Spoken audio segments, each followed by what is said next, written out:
দেখো, প্রথম প্রশ্নে দেওয়া রয়েছে প্রাচীনতম বেদের নাম কি ছিল? প্রাচীনতম বেদের নাম কি ছিল? উত্তর হচ্ছে ঋগ্বেদ প্রাচীনতম বেদের নাম ছিল। ওকে, পরবর্তী প্রশ্ন হচ্ছে প্রথম ঘোড়া পিঠে ডাক চলাচলের ব্যবস্থা শুরু করেন কে? সর্বপ্রথম ঘোড়ার পিঠে ডাক চলাচলের ব্যবস্থা কে শুরু করে? উত্তর হচ্ছে শের শাহ সর্বপ্রথম ঘোড়ার পিঠে ডাক চলাচলের ব্যবস্থাকে শুরু করেন।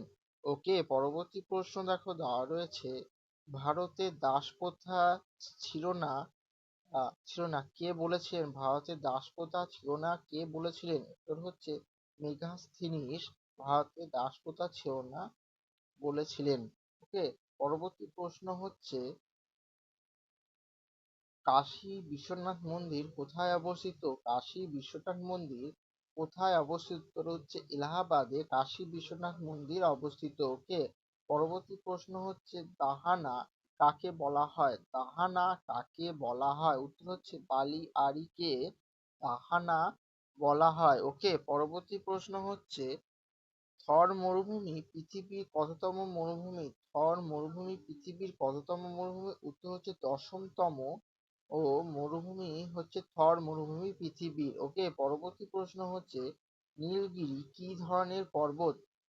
ওকে, নীলগিরি কি ধরনের পর্বত? উত্তর হচ্ছে ক্ষয়জাত পর্বত হচ্ছে নীলগিরি পর্বত। ওকে, পরবর্তী প্রশ্ন হচ্ছে দামোদর উপত্যকা কোন ধরনের উপত্যকা? দামোদর উপত্যকা কোন ধরনের উপত্যকা? এর উত্তর হচ্ছে উপত্যকা। ওকে, পরবর্তী প্রশ্ন হচ্ছে হর্ষচরিত কার রচনা? হর্ষচরিত কার রচনা? উত্তর হচ্ছে বাণভট্টের রচনা হচ্ছে হর্ষচরিত রচনা। পরবর্তী প্রশ্ন হচ্ছে প্রথম শিল্প আইন প্রণীত হয় কবে? প্রথম শিল্প আইন প্রণীত হয় কবে? প্রণীত কথা হচ্ছে লিখিত বা রচিত, যে কোনো একটা। ওকে, উত্তর হচ্ছে 1881 সালে প্রথম শিল্প আইন প্রণীত হয়। ওকে, পরবর্তী প্রশ্ন হচ্ছে বিশুদ্ধ অবস্থায় কস্টিক সোডা কোন রঙের হয়? বিশুদ্ধ অবস্থায় কস্টিক সোডা কোন রঙের হয়? উত্তর হচ্ছে সাদা রঙের হয় বিশুদ্ধ অবস্থায় কস্টিক সোডার রং। ওকে, পরবর্তী প্রশ্ন হচ্ছে ক্যারি ক্যাবিনেট কমিশন এর প্রস্তাব কে করেন? ক্যাবিনেট মিশন এর প্রস্তাব কে করেন? উত্তর হচ্ছে ক্লিমেন্ট টলি sorry Attlee Clement Attlee cabinet মিশনের প্রস্তাব করেন। ওকে, পরবর্তী প্রশ্ন হচ্ছে ইংরেজ ভারত ছাড়ো প্রস্তাব গ্রহণ করা হয় কোন বিদ্রোহে? ইংরেজ ভারত ছাড়ো প্রস্তাব গ্রহণ করা হয় কোন বিদ্রোহে? উত্তর হচ্ছে আগস্ট বিদ্রোহে ইংরেজ ভারত ছাড়ো প্রস্তাব গ্রহণ করা হয়। ওকে, পরবর্তী প্রশ্ন হচ্ছে গর্ভধারণ ক্ষমতা সবচেয়ে বেশি কোন প্রাণীর?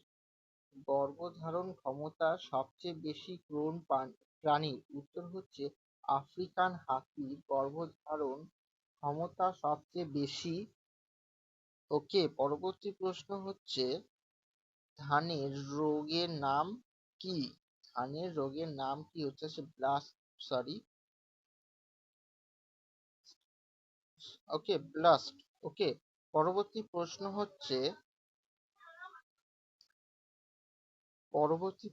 হচ্ছে সবচেয়ে দীর্ঘতম বর্ডার রয়েছে কোন দেশে? সবচেয়ে দীর্ঘতম বর্ডার রয়েছে কোন দেশে? উত্তর হচ্ছে চীন দেশে সবচেয়ে বেশি বর্ডার রয়েছে। ওকে, পরবর্তী প্রশ্ন হচ্ছে ভারতের ম্যানচেস্টার কাকে বলা হয়? ভারতের ম্যানচেস্টার কাকে বলা হয়? উত্তর হচ্ছে আহমেদাবাদকে ভারতের ম্যানচেস্টার বলা হয়।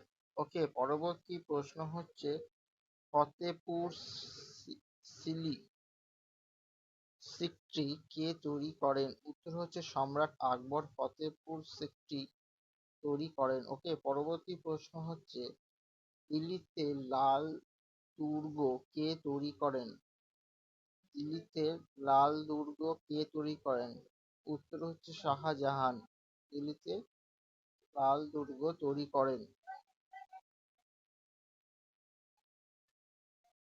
পরবর্তী প্রশ্ন হচ্ছে,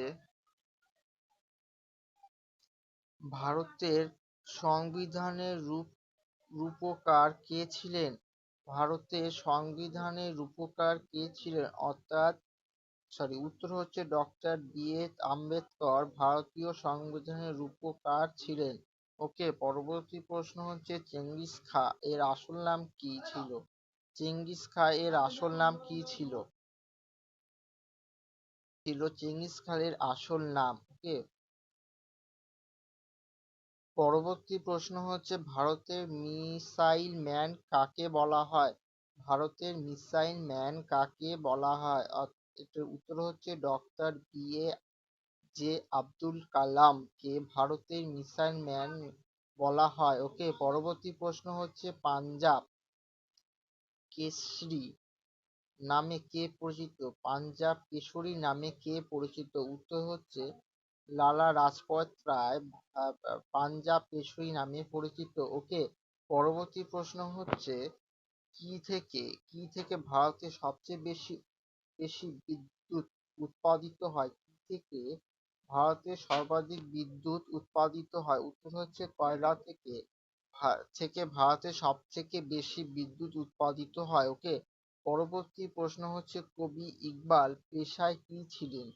কবি ইকবাল পেশায় কি ছিলেন? উত্তর হবে আইন আইন